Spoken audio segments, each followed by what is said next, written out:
Shri Gurubhyo Namaha. Gains in being a devotee of Ambal. The greatest advantage in being born as a human being is the opportunity to be a devotee of Mother Ambal. There can be nothing more pleasureful than to adore and revere Mother, who is the tangible form of love incarnate. There are many religions of different shades and hues with high sounding principled stands and philosophies. Whatever you can gain by those methods and process, one can attain easily by being devoted to Mother. Your prayer may be worded something like this: Amma, I am prone to all sorts of mistakes and blunders. Still, I have taken refuge in you. If you bless me, all my faults will vanish. You make me transform into whatever you wish me to be. Repeatedly hand over yourself to her like this. No other greater religion or rituals or ceremonies are required. Once we are reconciled to the fact that everything happens by her blessings, we become as light as a whiff of breath. No more tensions and heartburns. Then our natural self of Anandam becomes apparent. To be able to pray to Ambal is an end in itself. There is no need for further gain to be obtained. Still, since we are all victims of delusion of Maya, to forget the idea of me and mine and revere Ambal for her sake is not within our grasp and understanding, at least initially. Instead, we have many aspirations, expectations, and ambitions. We start praying to her for their fulfillment. She grants those prayers of ours which are not contrary to Dharma. Acharya knows very well about human nature. If he says at the very outset that by praying to Mother we will get moksham as the very purpose of our birth, though he may be very correct, nobody will be interested. So, while listing the advantages of becoming Ambal's devotee in Saundari Lahari, initially he talks of education, wealth, and physical well being. In the slokam starting with the words Saraswatya Lakshmiya, he gives a complete list of the gains accruing to the devotee. In such scriptures, Falashruti is normally the end portion. The reader will get the idea that by just chanting those shlokas, he stands to gain the listed advantages. But Acharya, who has not an iota of pride, while conversing with Mother, says, Amma, you give these gains to your devotees.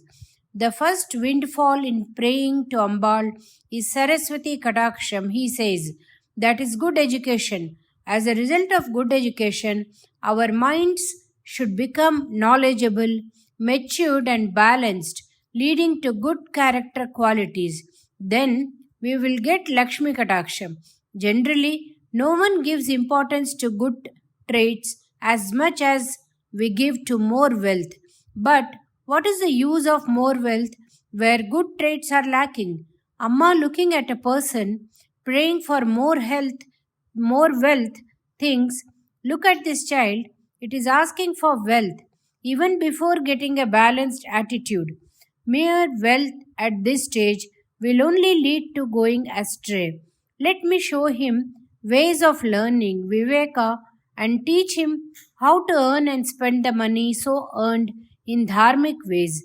Like a mother feeds the child with what he wants and needs while simultaneously ensuring that he does not suffer by indigestion by giving him the unasked for castor oil too. Ambal first gives Saraswati Kataksham before Lakshmi Kataksham to her devotees who are her children. Taittiriya Upanishad similarly talks of Medha before Sri. Medha is what is said to be Nalla Buddhi in Tamil. Acharya, while writing his Bhashyam to this Upanishad, says that if a person gets wealth before getting Medha, such wealth will only create unmanageable problems. In Bhajagovindam too, he says, daily ones think that money means troubles and avoidable problems. I quote, Artham anartham bhavaya nityam. Ambal's devotees do not have to separately pray to Lakshmi and Saraswati. To pray to Ambal is three in one. They are standing on either side and waving the chamaram. Lalita Sahasranamam says so. Sachamara Ramavani Savyadakshana Sevita. All powers are based on Parashakti. Saraswati and Lakshmi are the two eyes of Kamakshi. K is Karta, that is Brahma. M is for Mahavishnu. Shiva is Parameshwara. Add another A to Shiva. It becomes Shiva or Shiva, Shiva's Patni. Similarly, KA stands for Brahma's Patni and MA stands for Vishnu's Patni. Ka plus Ma plus Eyes is equal to Kamakshi. The one who has Ka and Ma as per Akshi or Eyes is Kamakshi.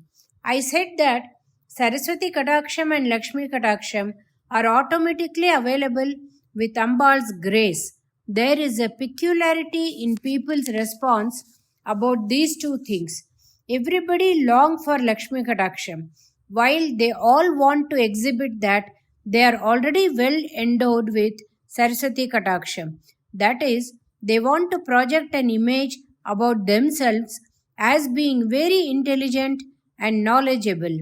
So no one seems to pray for Saraswati Kataksham. But the real blessings of Saraswati is not smartness and being clever. Jnanam and Viveka are the two criteria. Jnanam is awareness of the real and eternal, and Viveka is the ability to differentiate between this real and eternal as different from unreal and temporary.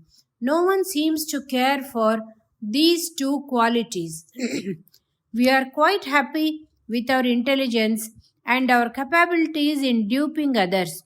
Our prayers are always directed towards Lakshmi, since no one is ever satisfied with the wealth he or she has. Contrary to showing off our assets of intelligence and brains, we want to hide our material wealth. If someone says that we are smart or intelligent, we are flattered. If the comment is about our bank balance, we get annoyed.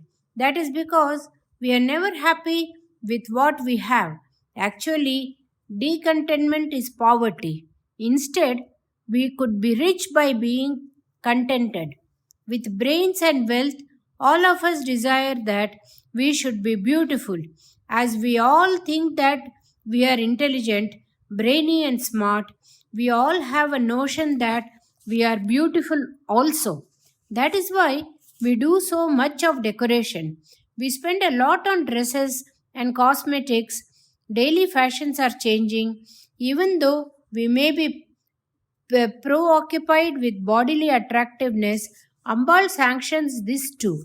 In that shlokam I mentioned earlier, starting with the words Saraswatya Lakshmiya, the 99th shloka of Saundarya Lahari, Acharya affirms that Ambal's devotee will be endowed with Saraswati's kataksham to the extent that Brahma himself will feel jealous. Lakshmi's kataksham so much that Mahavishnu may feel discontentment and will be so attractive that Rati may wonder if that devotee is actually Manmatha. What is the use of all these endowments without long life? That is also in store for the devotee of Ambal. Acharya says that all this will accrue to the devotee of Ambal forever. What else does one want? You may wonder. Now only the question of Ambal's supreme anugraha will be addressed. For so long, we have had all the blessings of health, wealth, brains, and so on. But in all this, when have we got satisfaction and wholesomeness? With all these too, one can still be flitting from one satisfaction to another. The question remains, then what? Though often this question may raise its head, we have no time to listen to it. Next moment, Maya takes us far away Money wanted, education wanted, beauty wanted, long life wanted, and so on. Thus, each want, before its fulfillment, raises another and keeps us tied down, like cattle tied to a peg. Like cattle, we keep going round and round within a certain perimeter. Through the process of satisfying all our wants, Ambal enables us to raise above all the sensual and mind wise satisfactions. Ambal's devotee is enabled to transcend to the state of no more needs and no more wants. That transcendence is Ambal's real anugraha. Bhavanitvam. There is no need to make a list of all our demands.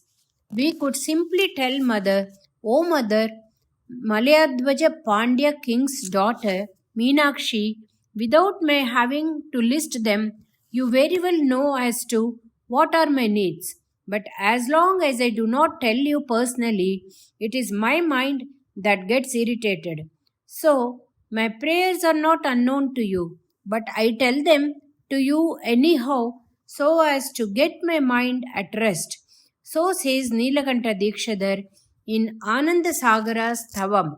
Even if we do not make any request by being Ambal's devotee, we automatically enjoy the showers of her anugrahas.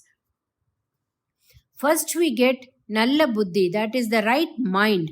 Such a mind generates good thoughts. The correct methods and solutions to problems easily comes to one's mind like a flash as and when required.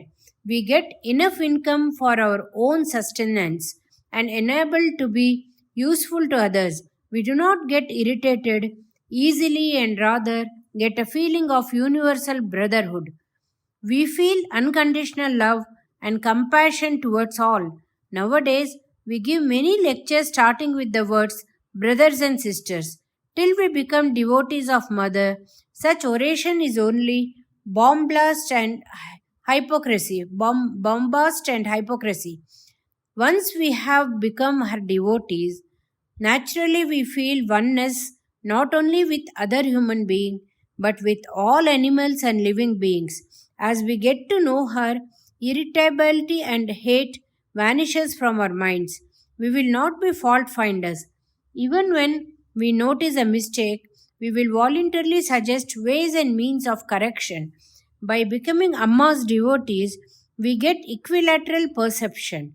Mukher says that Kamakshi's devotees will not look at anybody as enemy or opponent. Mother's Anugraha takes us to the pinnacle of jnana where we will know that all of all are her children. Going one step higher, we will see them all as her forms only. Mother child relationship also goes. It is one power that is seen as so many.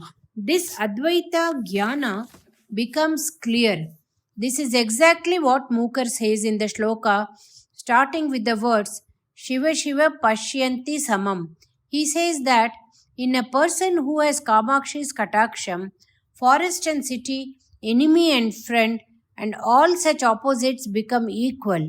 Even if we start being devoted to her, initially to start with, assuming her to be our mother and ourselves to be her children, she eventually gets us to understand that all differentiation is within Maya and the oneness of Advaita is beyond Maya. Acharya makes this point understood through a slasha of deriving different meanings by a change in punctuation or simply punning. The devotee starts saying, Bhavani, I am your slave. Bhavani is a name for Ambal. Shiva is known by 8 important names. One of them is Bhavan or being. So she is Bhavani. The word Tvam means you. The devotee starts saying Bhavani Tvam. The moment the devotee utters these 2 words, Mother approves it. Here the meaning is, I become you. She says, okay, granted. They say that as you pray and pray, there are 3 end states.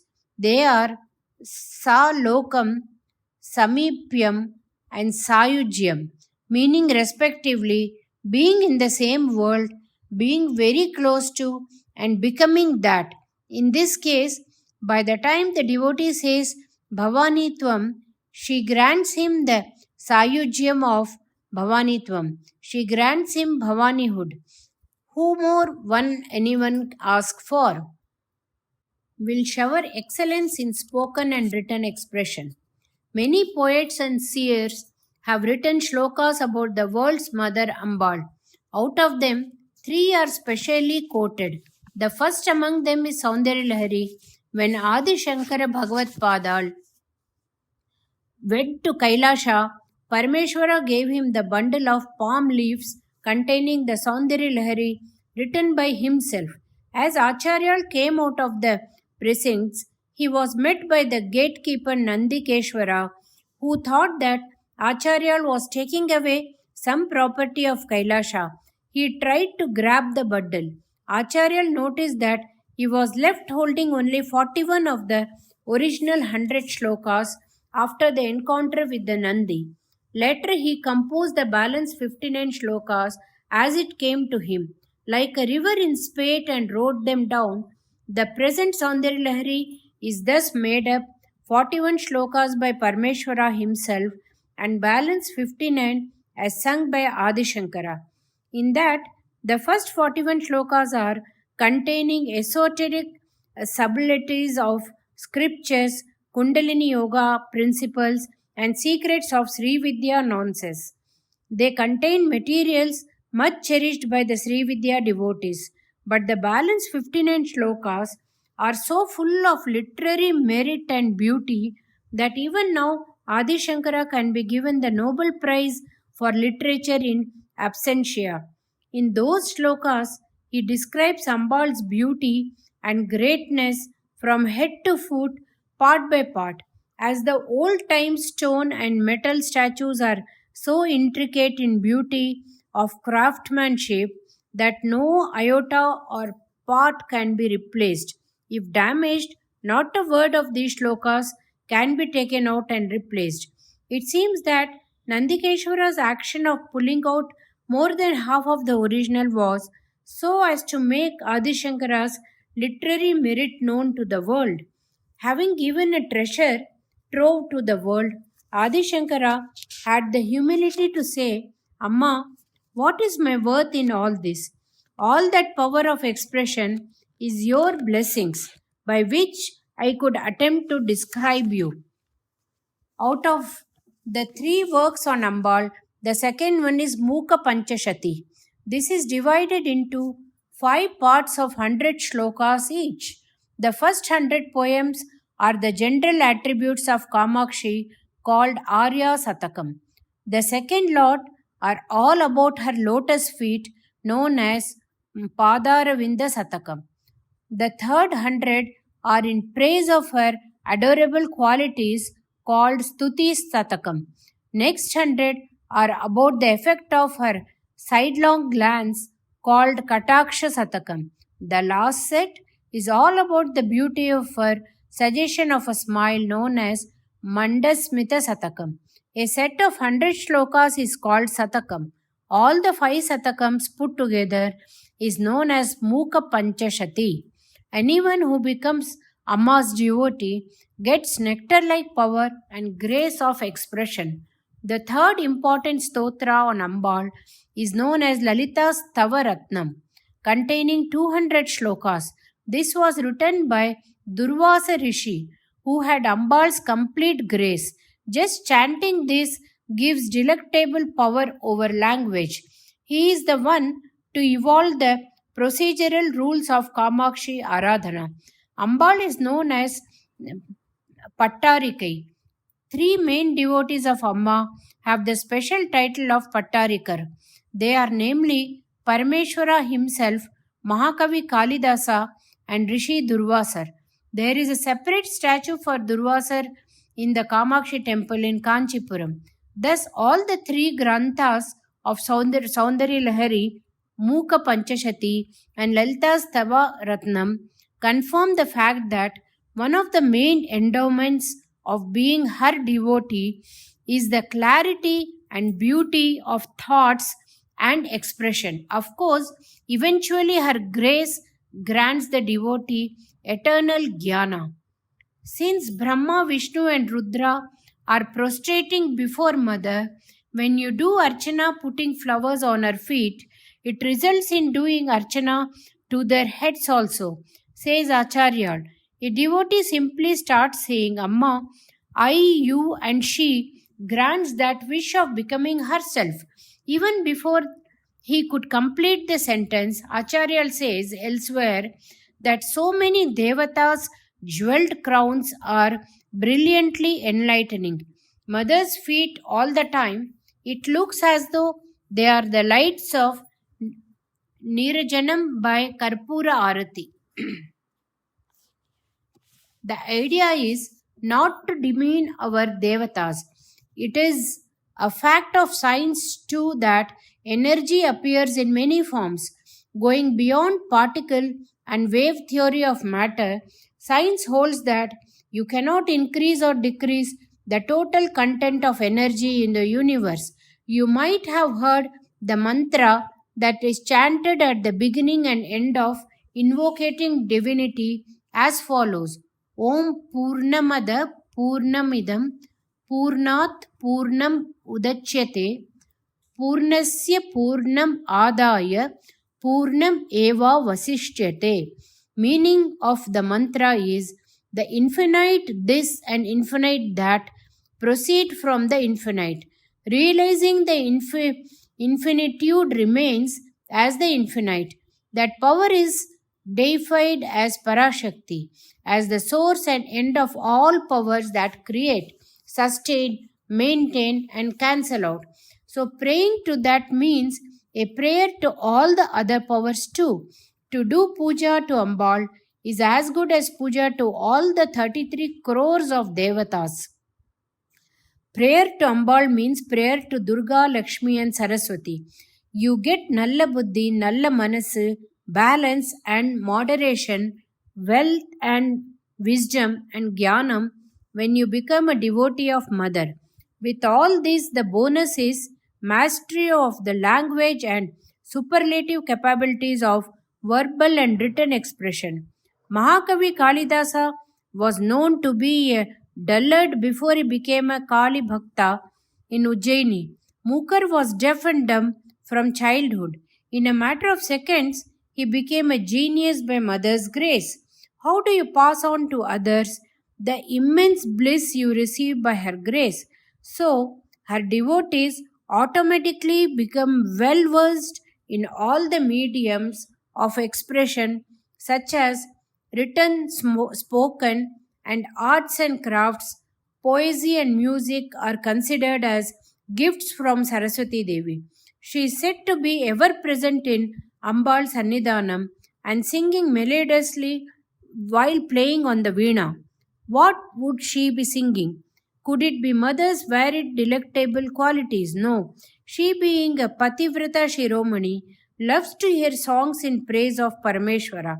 That is what Vani keeps singing.